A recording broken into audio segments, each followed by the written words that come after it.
Vsem lep pozdrav. Tudi danes se bomo srečali s svetopisemsko zgodbo in predno poslušamo Božjo besedo, svetopismo, bomo z velike sanje se pripravili na to, da slišimo, sprejmemo to, kar nam Bog govori. V imenu Očeta in Sina in Svetega Duha. Amen. Moj Bog, žal mi je, da sem grešil in žalim tebe, ki si moj najboljši oče. Trdno sklenem, da se bom poboljšal, pomagaj mi s svojo milostjo. Amen. Oče naš, ki si v nebesih, posvečeno bodi tvoje ime, pridi k nam tvoje kraljestvo, zgodi se tvoja volja, kakor v nebesih, tako na zemlji. Daj nam danes naš vsakdanji kruh in odpusti nam naše dolge, kakor tudi mi odpuščamo svojim dolžnikom, in ne vpeli nas v skušnjavo, temveč reši nas hudega. Zdrava Marija, milosti polna, Gospod je s teboj, blagoslovljena si med ženami in blagoslovljen je sad tvojega telesa, Jezus. Sveta Marija, Mati Božja, prosi za nas grešnike, zdaj in ob naši smrtni uri. Amen. Slava Očetu in Sinu in Svetemu Duhu. Kakor je bilo v začetku, tako zdaj in vselej in vekomaj. Amen. Tako, zdaj bomo prisluhnili še eni zgodbi, in sicer o velikonočni večerji. Kaj se je zgodilo torej pri zadnji večerji? Kaj pravzaprav mi obhajamo tudi pri vsaki sveti maši? Učenci so z veseljem pričakovali velikonočno večerjo, toda zdaj so se zresnili. Opazili so, da je Jezus zelo žalosten. Eden izmed vas me bo izdal, mojim sovražnikom, jim je končno povedal. Zgrozili so se. Saj ne misli mene, Gospod, kaj ne da ne, so spraševali vsi po vrsti. Juda Iškariot je spoznal, da Jezus ve za njegovo izdajstvo. Toda Jezus ga ni javno imenoval, ampak mu je ponudil prijateljstvo in odpuščanje. Jud je izročil najboljši in najbolj okusen zalogaj, vendar je njegov obraz ostal trd in neizprosen. Svoje kupčije z velikim zborom nikakor ni hotel razdreti. Poleg tega je zdaj izvedel, kar je želel. Jezus ga je pogledal z globoko žalostjo v očeh. Rekel je, kar misliš, stori hitro. Ostali učenci niso razumeli Jezusovih besed. Mislili so, da Judu naroča, naj da kaj denarja ubogim. Juda je brez besed izginil iz jedilnice v temno noč. Ostali pa so nadaljevali z večerjo. Jezus je storil nekaj novega in čudovitega. Stari judovski velikonočni večerji je dal novo vsebino. Kristjani so jo obdržali do današnjega dne. Najprej je vzel kruh, zmolil nad njim, blagoslovil in ga razdelil med učence. Vzemite in jejte, jim je rekel. To je moje telo, ki se daje za vas. Učenci so zamišljeni in nekoliko zbegani jedli. Nato je vzel Jezus kelih vina in jim ga dal. Pijte iz njega vsi, je rekel. To je moja kri, ki se preliva za mnoge. Moja kri je pečat nove zaveze, ki jo je Bog sklenil s vsemi ljudmi. Učenci so pili, kakor jim je Jezus rekel. Kmalu, samo nekaj dni kasneje bodo bolj razumeli, kaj je mislil s temi besedami. Jezus ni nedolžna žrtev samo zato, ker ga je izdal prijatelj in ker so ga nasprotniki sovražili. Njegova smrt je del mogočnega Božjega načrta za rešitev človeštva. Jezus prostovoljno daje življenje, da bi vsi ljudje lahko prejeli Božje odpuščanje in po veri vanj novo življenje. Tako, slišali smo to poročilo, ki so ga zapisali evangelisti, Janez, Marko, kako je Jezus obhajal zadnjo večerjo. In ta zadnja večerja je bila prva sveta maša. Tam je Jezus prvič obhajal lahko rečemo, svojo daritev, ki jo je opravil potem drugi dan na Veliki petek, krvavo daritev, ampak sveta maša ni samo daritev, je hkrati Evharistija, se pravi zahvala, ki pomeni tudi že napoved nebeške gostije. Napoved tudi Jezusovega vstajenja, ker Jezus ni samo umrl, ampak je tudi vstal. In tako je Jezus želel tudi apostolom pri zadnji večerji pokazati, kaj pravzaprav to pomeni, kako se srečamo z njim v tem zakramentu, v tem znamenju. No in korenine Evharistije, naše svete maše, so v starozavezni pashi oziroma obredu velikonočne večerje. No, zato tudi mi nekako obhajamo sveto mašo v tem okviru, kot je Jezus obhajal zadnjo večerjo po starem načinu judovskega obhajanja. To, kar je Mojzes naročil, naj naredijo vsako leto na prvo soboto po prvi pomladanski luni. Zato je Velika noč, je vedno takrat, ko je polna luna, prva sobota je potem Pasha oziroma spomin na velikonočno večerjo. Zakaj ta polna luna? Zakaj pa je to pomembno? Zato, ker ta polna luna je priča tistega dogodka. Luna je videla, kaj se je zgodilo v Egiptu, kako so šli Judje iz Egipta. Je videla, kako so šli čez Rdeče morje. In če so otroci vprašali, ja, pa to, kdo je pa to videl? Luna je videla. Vprašaj Luno, pa ti bo povedala. Ne? Zato so imeli nekako tako takšno razlago, da je priča na nebu, ki je ta dogodek videla in ki nas spremlja, tudi nas danes vidi. In bo ta luna pripovedovala, kaj je danes videla. Ne, tako. No, zato je ta Pasha vedno, se premika, Velika noč se premika z ozirom na prvo pomladansko luno. No, se pravi, obhajamo Veliko noč, ali pa so Judje tudi obhajali, kot spomin na izhod iz Egipta v obljubljeno deželo. In kaj je sveta maša? Je tudi en prehod iz tega našega zemeljskega življenja v nebeško življenje. Je tudi tako, kot se s hrano dogaja. Hrano mi pojemo, hrana je nekaj zemeljskega in se, ko jo mi zaužijemo, spremeni v nas, v človeka. Ne? Navaden krompir se spremeni v moje meso, v moje telo in moja kri ali kruh in tako naprej. Ne? No, tako da, ko je Jezus obhajal to večerjo, Judje so imeli pri večerji, pri zadnji večerji, oziroma pri tej pashalni večerji so uporabljali nekvašen kruh, zato tudi mi uporabljamo hostje, nekvašen kruh. Potem vsekakor so uporabljali tudi vino, kruh, nekvašen kruh je simbol suženjstva. Simbol trdega življenja. Za trdi kruh so delali v Egiptu kot sužnji. Kaj pa vino? Vino je pa veselje, ne? Je pa podoba obljubljene dežele, ne? Podoba nebes, nebeškega kraljestva. Zato tisti, ki spijejo vino, kaj mislijo, da bojo v nebesih, ne? Veselje, ja. Radost. Torej, malo vina je dobro, ne? Preveč pa ni dobro, ne? Potem se pa lahko zgodi, da namesto nebesa prideš v pekel. No, zato Jezus uporablja te dve stvari, kruh in vino, kot znamenje tega novega življenja. Se pravi, kruh spomin na preteklost, vino že obljuba prihodnosti. No in potem to, kar se pri maši dogaja, je na nek način podobno kot tisto, kar je Jezus naredil pri zadnji večerji. Jezus je rekel, vzemite in jejte, to je moje telo.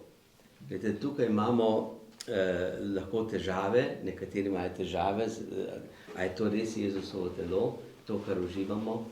In zato ne more iti po kailu kdorkoli, ampak samo tisti, ki je poučen, ki ve, ki ima vero, ki razume, kaj Bog lahko naredi, da se lahko Bog tudi nekako nam da pod podobo kruha ali pod podobo vina. Imamo pa ob tem veliko evharističnih čudežev, ki so se zgodili v zgodovini. Posebej že v tam 8. stoletju imamo čudež iz Lančana. Tam se je enemu duhovniku, ki je prihajal tako pravi izročilo iz vzhodnega dela, tam bizantinskega dela, kjer so že takrat ali pa takrat uporabljali, tako če danes vzhodni pravoslavni kristjani uporabljajo kvašen kruh in rdeče vino in pravijo, mi prav slavimo. To je pravoslavno, pravo torej obhajanje Evharistije.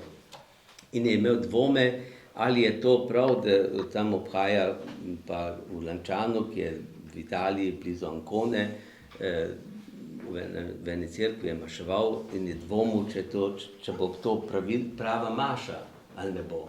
In kaj se je zgodilo? Hostija se je spremenila v meso. In vino se je spremenilo dejansko v kri. In to je še danes ohranjeno. A ni bilo še nekaj tako, da polk je ugriznil, to se nekaj v nesvestu, ali nekaj tasga, je bilo to pri eni drugi? Aha, to pa mogoče pred kakšni drugi, To ne vem, tega. Ja. Jaz sem tu slišal, da je tudi en podoben primer, pač, da ni verjel med pozdigovanjem in polk je ugriznil in pa je se v nesvestu in se je ta hostja tudi spremenila v meso, nekaj tasga. Ja. No, je zelo veliko različnih čudežev, ki so se zgodili.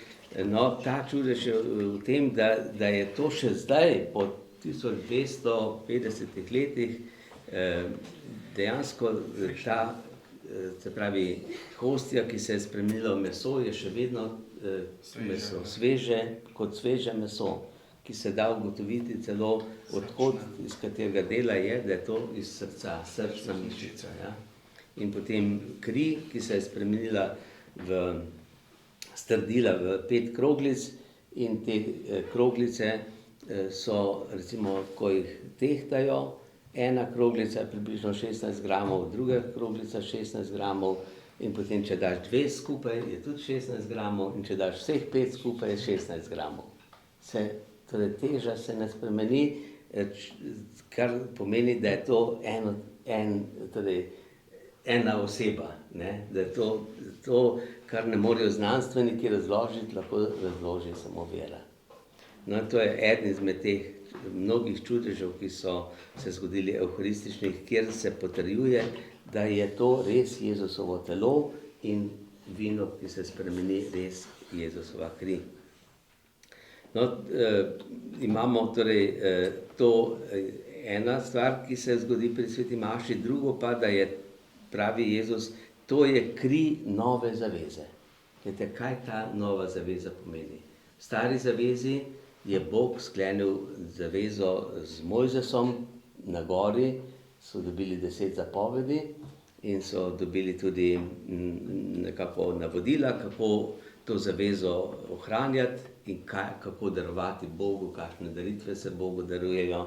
So imeli različne daritve, žgalne, jedilne, pitne, no in so darovali živali, kri in tako naprej. No, tukaj pa Jezus naredi nekaj novega, pravi, zdaj dam pa novo zavezo, nova zapoved namesto tistih 10 je, ljubite se med seboj. In nova zaveza je njegova kri, ki se preliva za odpuščanje naših grehov. In tako, torej Jezus je pri zadnji večerji to izrekel in na veliki petek na križu pa dejansko potrdil to oziroma konkretno izvršil to novo zavezo, ko je dal svoje življenje, ko je prelil svojo kri in se takrat torej rodi novo Božje ljudstvo, to je začetek rojstva cerkve. Ne? Tam, ko je dal apostola Janeza Mariji, žena, gled tvoj sin, in torej Mariji Janezu je rekel, gled tvoja mati. To je, se pravi, eno, kar ko Bog nas izroči Mariji in Marija je torej podoba cerkve. In potem, ko ko Jezus prelije to kri, je dejansko tako kot pri rojstvu, ko se otrok rodi in potem zaživi in živi samostojno življenje, in to se je potem zgodilo na konkreten način na Binkošti, ko je zaživela cerkev. No, se pravi, ta nova zaveza, ki jo Jezus sklene pri zadnji večerji, se sedaj daruje oziroma potrjuje pri vsaki sveti maši. Pri vsaki sveti maši smo torej mi udeleženci te nove zaveze, in to je že tudi obljuba nove dežele, novega Jeruzalema. Nebeška, torej Evharistija, sveta maša je že tudi ne samo Jezusova trpljenje, smrt, ampak tudi vstajenje. Kako Jezus vstane od mrtvih?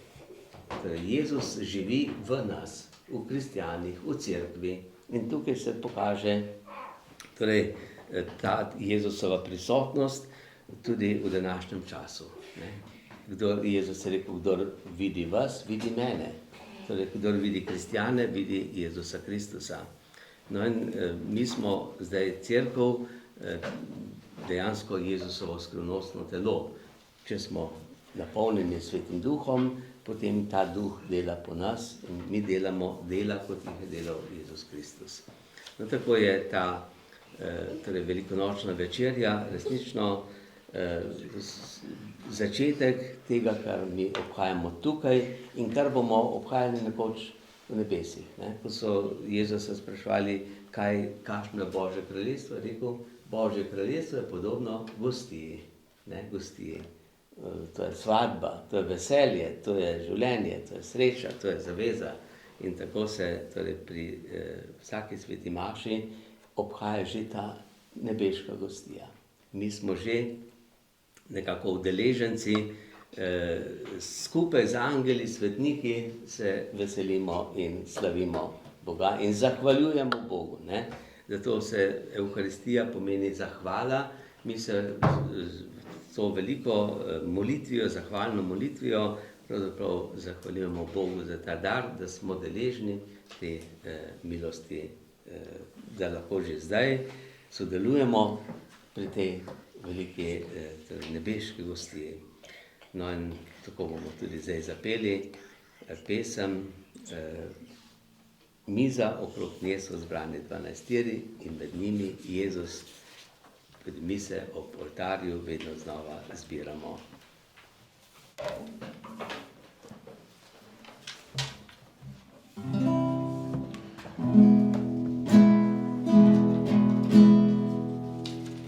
Miza, okrog nje so zbrani 12 in med njimi Jezus na belem vrtu je bil.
Sveti angel, varuh moj, bodi vedno ti z menoj, stoj mi noč in dan na strani, vsega hudega me brani.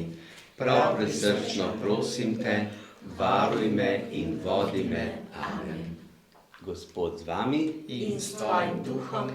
Blagoslov vsemogočnega Boga, Očeta, Sina in Svetega Duha, naj pride nad vas in naj vedno med vami ostane. Amen.